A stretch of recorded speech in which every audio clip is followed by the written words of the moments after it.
Hi, it's me Raji. எல்லோரும் temple போகலான்னு சொல்லி கிளம்பியிருந்தோம். ஆதியோகி டெம்பிள் போயிருந்தோம். அங்கே ஈவினிங் டைம் போனால் தான் அங்கே லைட்டிங்லாம் நல்லாயிருக்கும் அப்படின்னு சொல்லி கிளம்பியிருந்தோம். அங்கே போய் நாங்கள் ரீச் ஆகவே நைட் ஆயிடுச்சு. அங்கே போன உடனே லைட்டிங்ஸ் போடுறதுக்காக உட்காந்துருந்தோம். जटाटवीगलज्जलप्रवाहपावितस्तरे कलेवलम्ब्यलम्बिताम्बुजङ्गमट्टमट्टमट्टमन्निनादमट्टमर्वयुच्चकारचण्डताण्डवं तनोतु नः शिवम्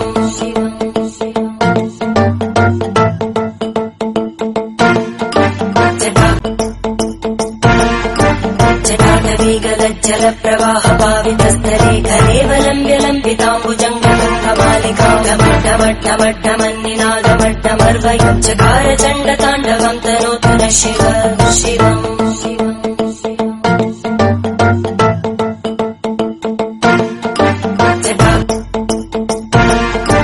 जटाटवीगलज्जलप्रवाहपावितस्तरे कलेवलम्ब्यलम्बिताम्बुजङ्गमट्टमट्टमट्टमन्निनादमट्टमर्वयुच्चकारचण्डताण्डवं तनोतु नः शिवम्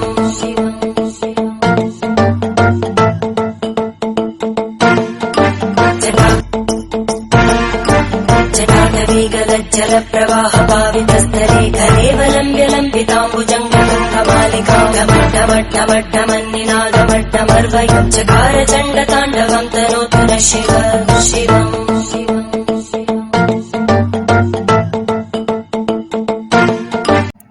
லைட்டிங்ஸ்லாம் முடிஞ்சு அப்புறம் நாங்கள் ஃபோட்டோஸ் எடுத்துகிட்டு கிளம்பிட்டோம். Bye guys.